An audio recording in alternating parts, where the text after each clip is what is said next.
This episode is brought to you by Essentia.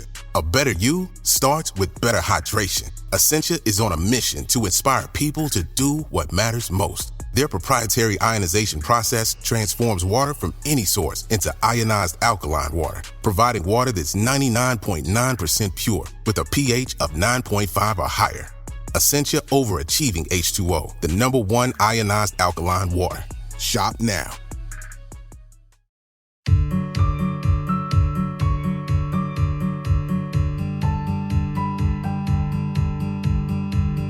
Hello and welcome back to First Act, a podcast from Koshy's Business Builders. I'm Cess Busby. And I'm Adam Barb. Thanks for joining us. This podcast is your VIP pass to the great minds behind some of Australia's most fascinating businesses and brands. That is right, Cess. So First Act is your peek behind the curtain of success, which of course is not a one-size-fits-all definition by any means.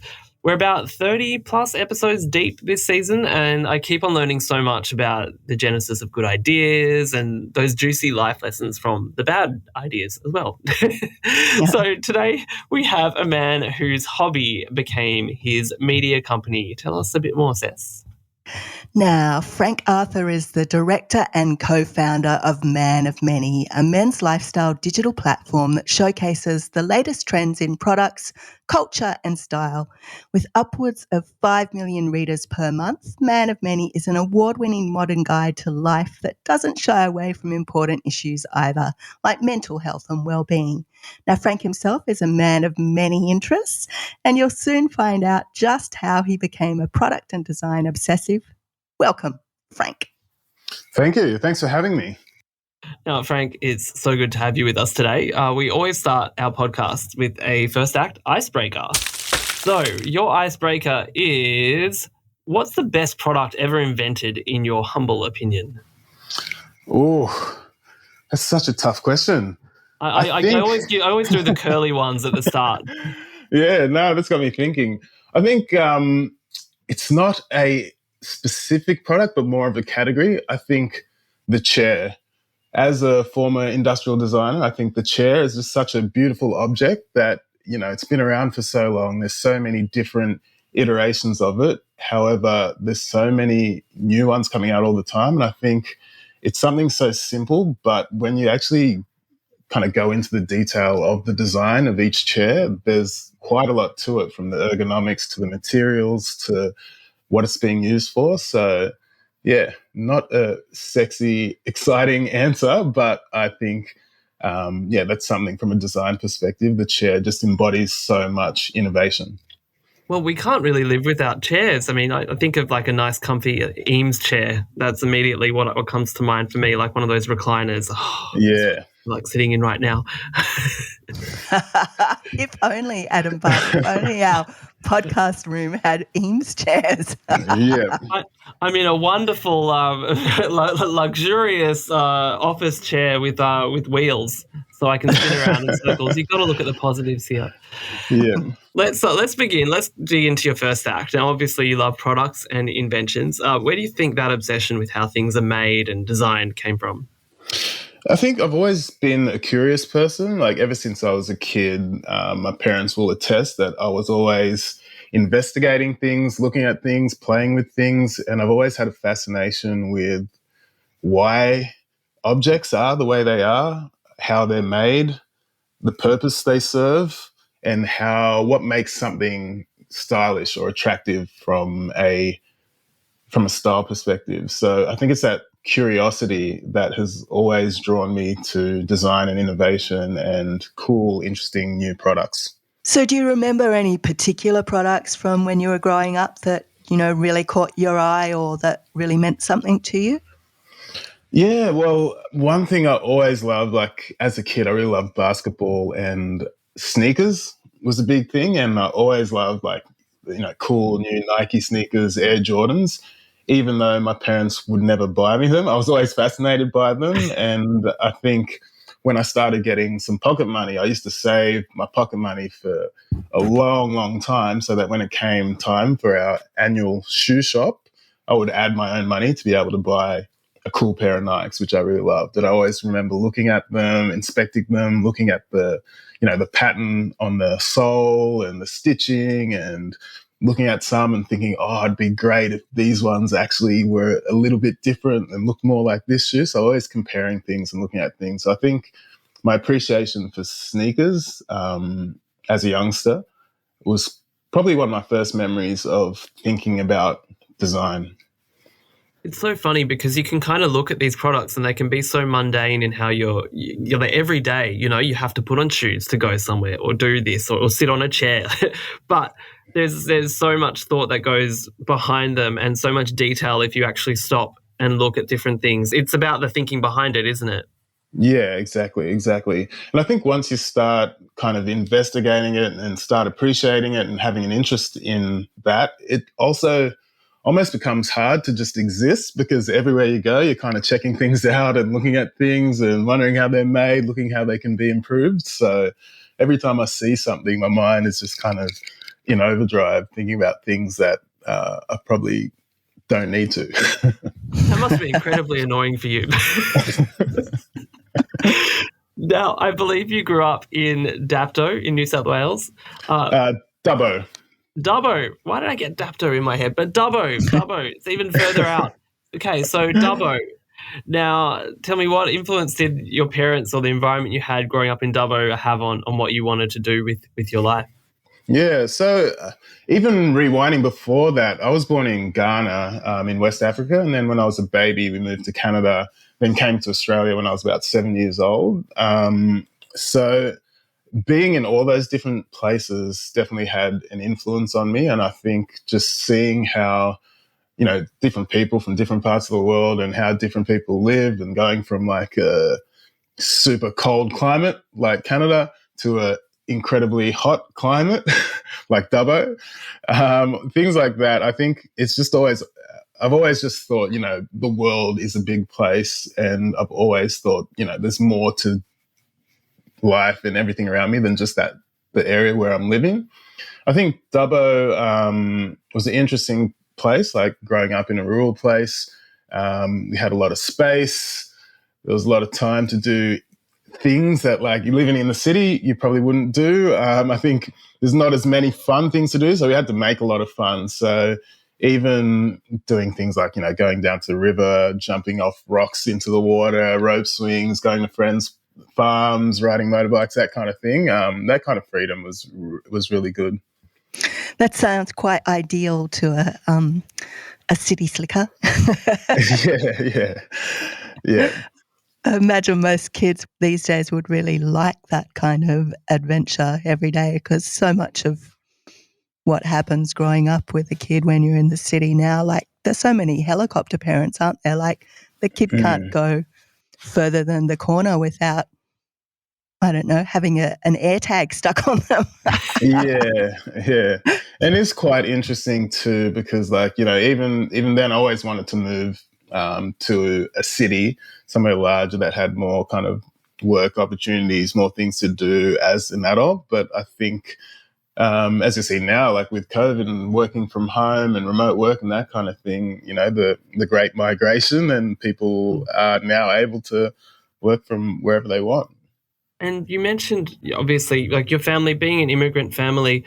Do you think there's that sort of extra drive within you to kind of, to go and take on the world and kind of be that extra drive that comes from coming from a migrant family? Yeah, I think it's just a product of kind of seeing how hard my parents have worked over the years, and kind of the sacrifices that they had to make for us to get over here. Like my father, he is a scientist, agricultural scientist, and he's one of the leading in the world in his field. But in order to get there, there was a lot of sacrifice. And even when we came to Australia, we didn't have very much money at all. But it was kind of his hard work that got him to the place where he is now. And I think, that's something that's always been instilled with inside me from my parents, is just like working hard, having structure and kind of making things happen, because no one's going to make it happen for you. Yeah, and you've got that adventurous spirit as well, which we talked a little bit about before. But you've also had a few adventurous jobs in your past. Can you tell me a little bit about with those some of those jobs you've had and what were the best, worst, or most memorable to you? Yeah. So I've had a number of jobs. My first job, like so many people, working at McDonald's, I think that was such a great job as a first job because you can see behind one of the most successful businesses ever, how it operates, how they facilitate and make things happen in a planned, structured way. It's pretty incredible that, you can get someone who's never worked a day in their entire life, who can be 15 years old, and then they can be a productive member of the team very quickly. When I was at uni, I did a lot of odd jobs. Before I went to uni, I had a year off doing a lot of labouring. I worked at labouring at a tank factory, Tank World in Dubbo. So I'll be there in like the 43-degree heat in a tin shed, wearing like a full plastic jumpsuit with a respirator inside a fiberglass tank, laying fiberglass in, just, losing a few kilos a day in just sweat. I've done everything from, I've done a paper run, I've done, worked in retail. Probably my most adventurous job, I think that you're referring to, was when I worked as a snowboard instructor in Tahoe in the States. I after I Again, finished okay, so uni, you go between hot and cold a lot. yeah, it's well, that's a good thing for your health, isn't it? When you go from working out and jumping into an ice bath, so it's Yeah, a you're right. similar The kind of difference. concept. Yeah, that's right. So tell us about that snowboard instructor experience. Yeah, so I had a few friends who had, done a gap year and gone over, worked at a ski resort, and it sounded like a lot of fun. So me and my friend, when I finished uni, we decided we're going to go over to America, work at ski fields, get a job as a lifty or something.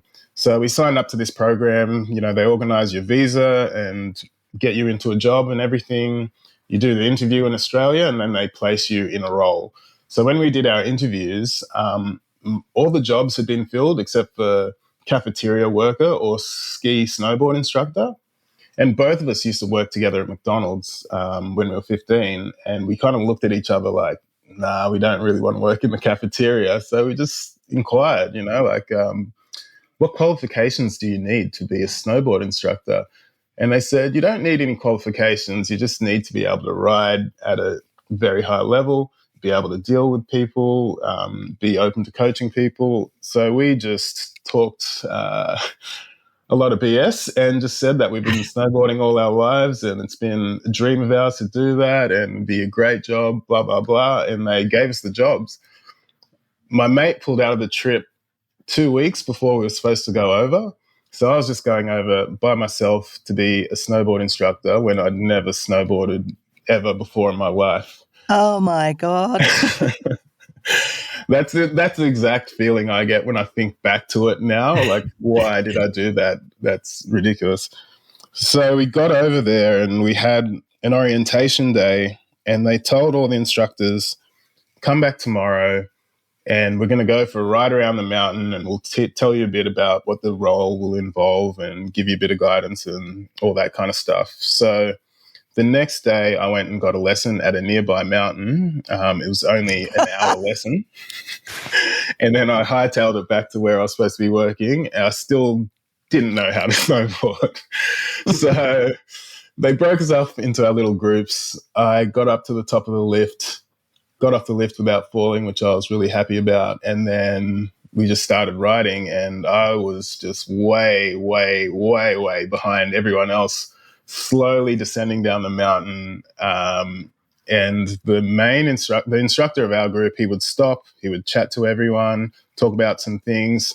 We'd ride to the next spot, he'd stop and talk. And during his speeches, I'd come in like right at the end because I was taking so long to get down the mountain. And it just got to a point where he said, if you're teaching kids who can ride at a high level, we can play this game where you line up down the mountain, you have to zigzag in and out of all the people. And they said, everyone stand up, let's all play this game. And I'm thinking, oh my God, there's no way I'm going to be able to ride in and out of all these other people, all these instructors who actually have been snowboarding all their lives. So it got to my turn. I thought, okay, I'm just going to wing it. And I just tried. And first thing, I just fell on my bum straight away. And then I went to the guy. I said, man, I've never done this before. And he was like, what do you mean? I was like, I'd never snowboarded a day in my life. But he was accommodating. He said, you'll be sweet. We'll teach you. You'll learn. You've got a couple of weeks till you have to start giving lessons. So I just think he just couldn't be bothered dealing with the headache of having to fire me. I picked it up in a few weeks. I still wasn't very good. I started off teaching really young kids, and then as the season progressed, I got better and better. And I was teaching adults, and it was a really fun experience, but a very scary start to it, and something that when I look back at, I'm really glad I did it, but at the same time, I could never, if I was to travel back in time, I would not do it again, because just the thought of it frightens me. Oh dear, risky business. But let's get back to your original passion then. Forget about this snowboarding fandangle side hustle that you had going on. You studied product design and you ended up working for a plastics manufacturer of street furniture, like an architectural brand. What were you thinking when you went into that? Did you have any expectations? And what was the actual reality like compared to what you thought it was going to be?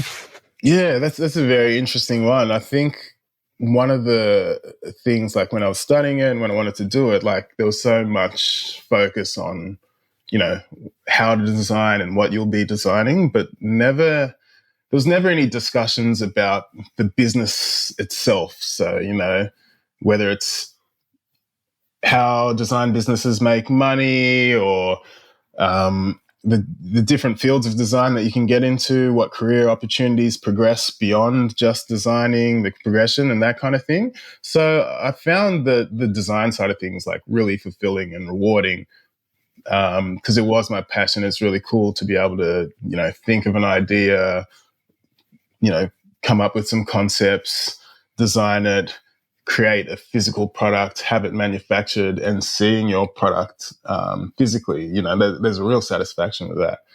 But the progression wasn't really there, and I got to a point in my career where I was thinking like, the next step up for me, it's not that exciting in the business that I was, and I was looking around at other businesses at the same time in this same field where there was nothing really screaming out to me like that is where I want to be in design. So I was kind of at a point where I just was unsure what the next evolution in my career would be, and that was around about the time when I had started doing Man of Many.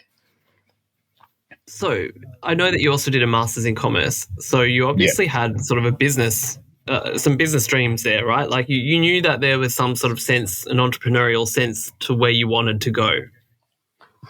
Yeah, I knew that, I've always been interested in business and marketing and that kind of thing.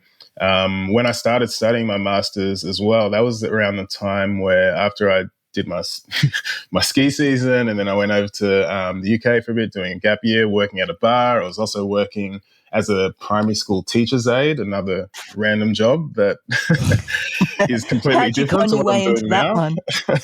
Well, that one, funnily enough, I got legitimately because I had also worked with kids when I was snowboard instructing. So it opened up opened up doors. We keep on finding out more jobs you've had in your past.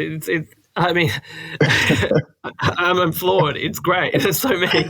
Man of Many. Quite right. Mm. Yeah, so can you take us back to that time then when you came up with the idea for Man of Many? You Man of Many? Yeah. So back to what you're saying about when I studied the marketing degree, I got back from overseas and I was also trying to get into design. Another thing that I didn't know quite grasp was that how many people actually study design and how many jobs there actually are out in market. And finding the first job is also always really difficult because you have no experience, but in order to get experience, you need that job. So I was doing some little freelance bits and pieces, just doing a bit of interning, doing a lot of stuff, but like I still didn't have a full-time design job. And I was also thinking to myself, will I ever get one? Should I be doing something else just to upskill? I had a strong interest in business and marketing, so I, signed up to do my master's, and it was like the first week that I started studying, I got a full-time job. So then I was like, oh, I'm interested in this, so I'm going to continue to do that. So I studied that while I was working. And I think, through that kind of business and marketing, I found really interesting. And, I wanted a way to marry up the two. I also thought about, pivoting to just marketing, looking for marketing roles. And all those kind of things kind of culminated around the same time as we started Man of Many. But when Man of Many was started, it wasn't necessarily about a new career. So the genesis of Man of Many, it was started by myself and my housemate at the time, Scott Purcell. We were looking at a bunch of like online media in the States and some cool blogs and some cool websites that were publishing stories about things like new products being released and gadgets and tech and fashion and that kind of thing. But there wasn't a whole heap here in Australia doing that kind of thing. So we thought, let's just start something like this. And initially what it was we were just looking at cool products that we liked that were being released, and we'd just write a really short write-up on each product. And the idea behind it was like, it'd be awesome if one day a brand would give us a free pair of sneakers or something. There was no grand plans to make any kind of business empire out of it or anything. It was just kind of a passion project in efforts to hopefully get some freebies. It's like a lot of people, it was a side hustle. And I think this is 2012 when you started this. So it's your 10-year anniversary now of Man of Many, but it started out as a side hustle. Like, I think it's so important for people to remember that these things take time. Yeah, definitely. Like, it's weird as well being, like, even though it's been 10 years, it still feels like we just started it, which is good because the passion is still there. So as Adam said, and as you said, it started as a side hustle with you and Scott. You were still working your day jobs for quite a few years before you quit to give Man of Many your full attention. So when did you realize it was a viable business? Like, what was the point that you got to where you went, give up the day job, Man of Many is going to be our full-time gig?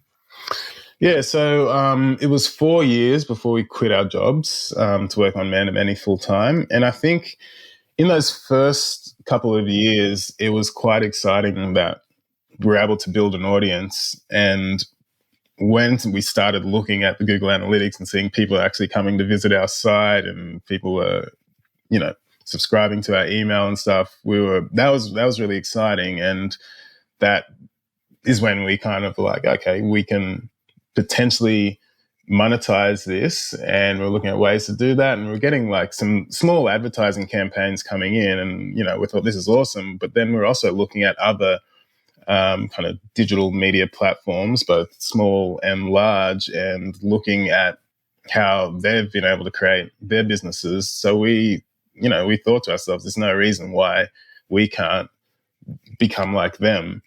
And it was kind of slowly and incrementally that it happened. I think the big key for us that we realized quite early on was that the consistency was really important. When we very, very first started it, we were publishing stories kind of a bit ad hoc, but, not too long after that, we decided, okay, we want to get one story up a day. Let's just set the goal, one story a day. And as we started doing that, that's when the momentum built, and we realized that, okay, we need to do things consistently. We've always been very structured in how we do things, especially when we first started it. You know, as it was our side gig and we had full-time jobs, there was a lot of nights and weekends that we'd work on it, but we had to find ways that we can, make things easy. So set up processes, automate things where we can, make things run efficiently. So that's always been the strength of Scott and I in terms of building the business. And then I think initially we thought, okay, we'll quit our jobs once the business makes enough money to kind of fund our salaries. But what we kind of naively didn't realize that it would probably never happen until we worked on it full time. And we knew that the more effort we put into Man of Many, the faster it would grow, and the sooner that we would be able to see whether it would become a legitimate business or not. So it just got to a point where I think Scott, he was not fully happy in his job.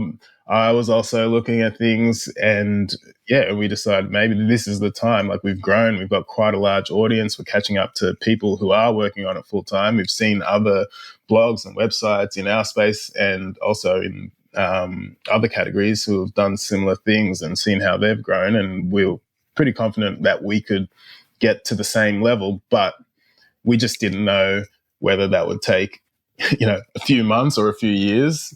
But we thought, it was the ideal time for us to take the plunge. So you stuck it out. We've got some more questions to ask you, Frank, but we will be back with more after this short commercial break.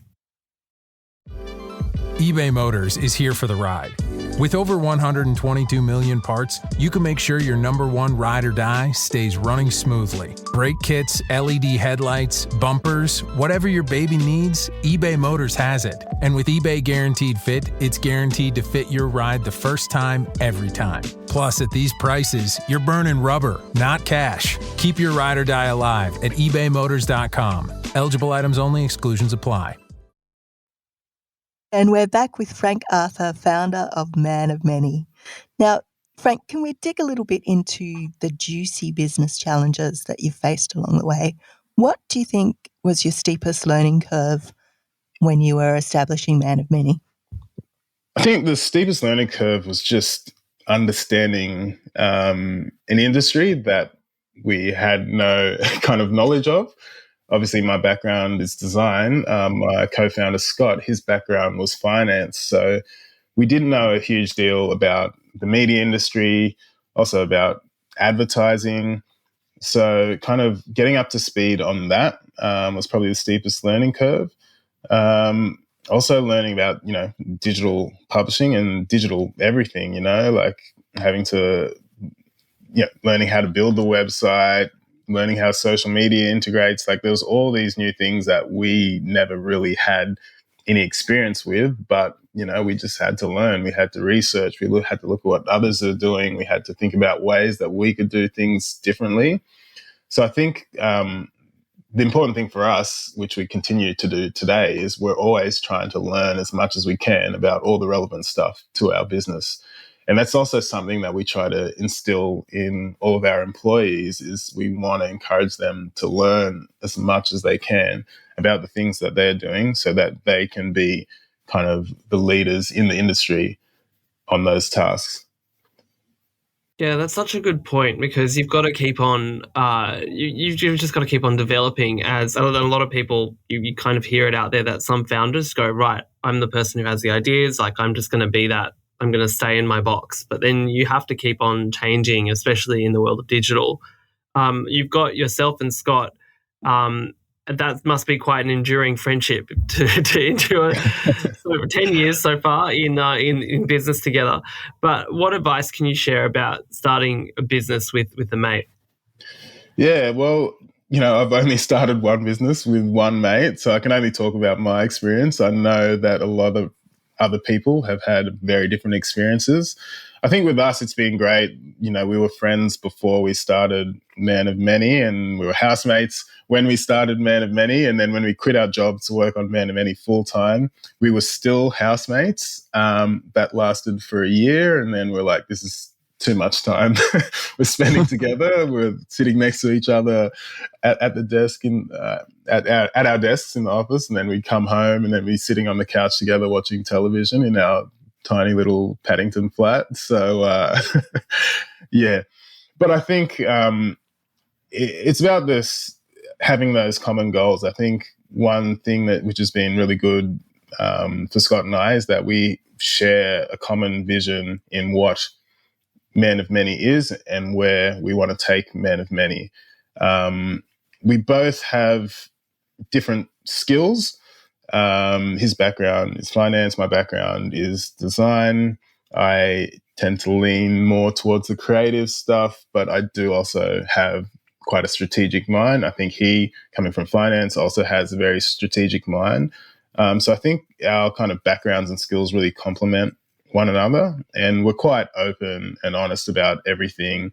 We do have differing opinions on stuff, but we're able to resolve that quite easily because, there's a lot at stake with our business. So yeah, our relationship has been solid, and we still hang out on the weekends now too, which is a testament to our friendship. Oh, that's good to hear. But it's that whole sort of thing. It's like in any relationship, like you will fight, but it's how you resolve it and how you know how to communicate with each other to get there, and then go, right, we have a common goal here. And obviously you kind of alluded to that being the sort of creative mind there, and then him being the commercial finance mind, and then you kind of both sort of you both have a say in either side of the business as well. How do you balance that push and pull of, when you're running a business and you've got to think about cash flow at the end of the day, but you also want to be, creating this content that is like big picture and spending all the money on it? Yeah. I think it's like every decision I think we make, it's all about balance. Because that is, cash flow is the most important thing. And we have so many big picture ideas, but you just have to execute on those big picture ideas when the time is right. There's always the things that we need to do just to keep the lights on. There's always the things that we need to do as the fundamental part of our business. But then we have these other projects that we work on in the background. They might typically take a bit longer, or we might have to wait for the right time before we decide, now is the time to do it. But it's important to have those big picture goals, and also important to make sure you're working towards them so that they're not just big picture goals that you just have sitting there that never get action. An example of that, which I can share, is, so we always wanted to, video production. So years ago, we'd never done any video, and we started to do a few little videos here and there. And we always wanted to do things like really cool content series. We always wanted to work with local makers and do some really creative stuff in that way. Last year, we did a campaign with a whiskey company where they wanted to highlight, craftsmanship and people who are creating things with passion. So we came up with a series where we found 5 local artisans and got them each to create a limited edition product inspired by this whiskey. So each of them created these products. Each of them had a genuine connection with the brand that was sponsoring this content series. We shot some video, we shot photography, we profiled each maker, and our audience was actually able to buy these products to establish a meaningful connection with these makers and the brand. We had like a guitar maker, a ceramicist, a tailor, and a jeweler. But something like that is one of those things that, 10 years ago, that was just a dream. Like we would have loved to do something like that, but like it happened last year, and we're doing more of that kind of stuff. Doing things like live events. That's something that we've wanted to do for so long. We did a few years back, we had our first event.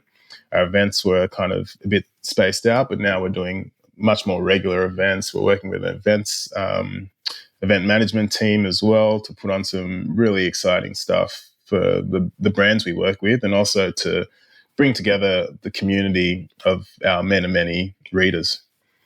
Now, it's interesting that you mentioned community, because Man of Many is also really known for its inclusion and diversity. So why is that diversity and inclusion piece so important to you? And not just personally, but also in the content that you produce?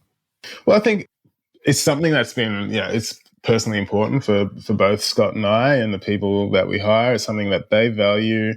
And we also recognize, we're labeled as a men's lifestyle publication, and there's a lot of those old school men's lifestyle publications that didn't, they were a bit on the nose, and they're not quite what we want to be. Something that we went through earlier this year was we went through like a brand rediscovery.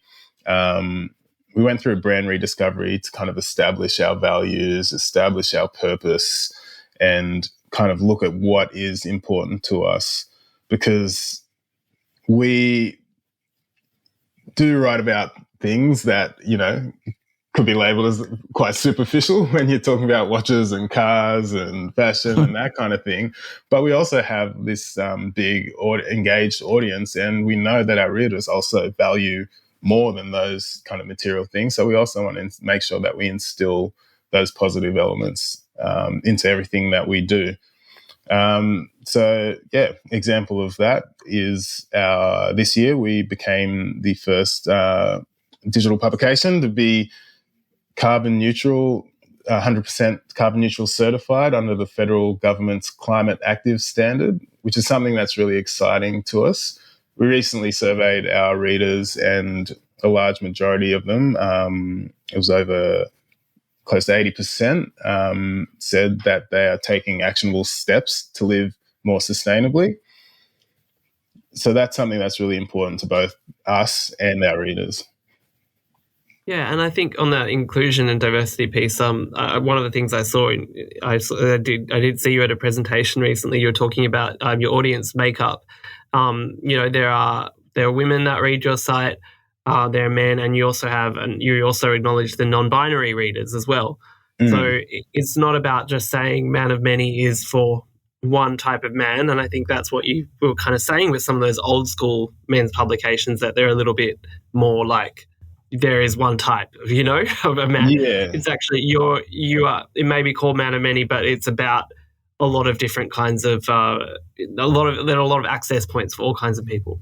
Yeah, that's exactly right. And I think one of our core values is diversity connects us, and I think it's one of those things, like you hear the word kind of thrown around, diversity, but it's about it's not about people being different. It's about people with varying backgrounds and attributes, and what that kind of brings, the richness of that tapestry of people brings.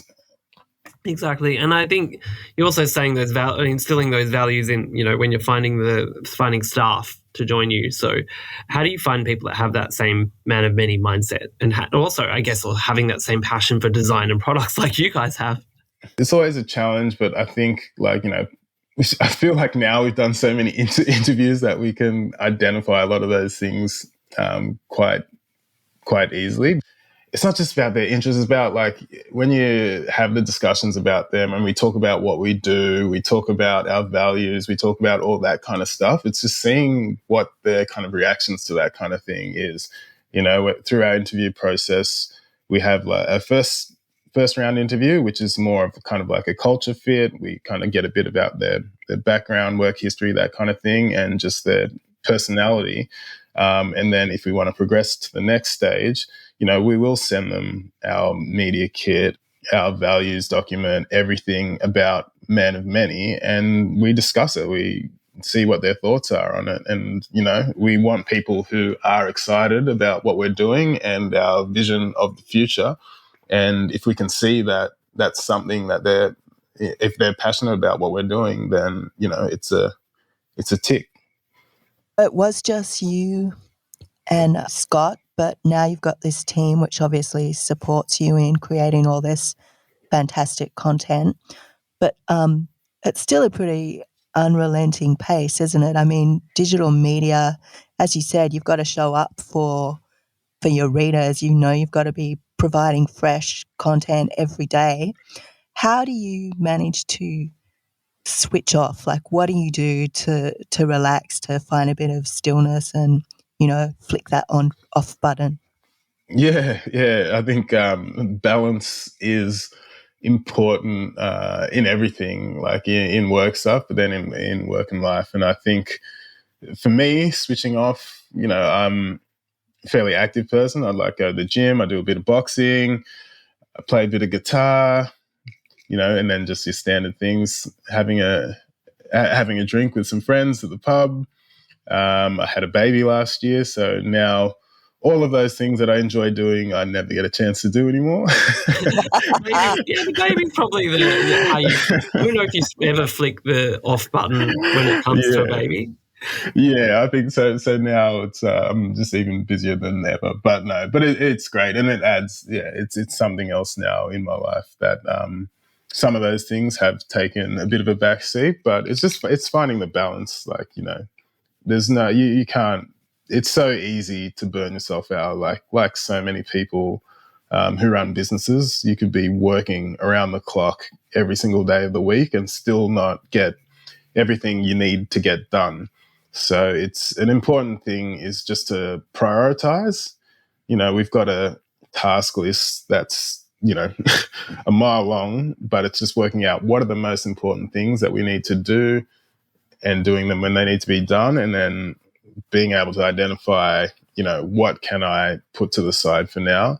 And ensuring that you do take some time for yourself, because at the end of the day, we work hard and have started this business so that you can have a more fulfilling life. So you need to also enjoy that as well. Yeah, have your life. Yeah, you can't sacrifice your life. Yeah. Well, that's a great note for us to finish today's first act on. Thank you so much, Frank. That's all we have time for today. Check out manofmany.com to find out more. Make it part of your daily ritual. Thank you, Frank Arthur. We've loved finding out your first act. No worries. Really appreciate you having me on. And thank you for listening and joining us for another episode of First Act. We'll hit you with another one next week. Bye-bye.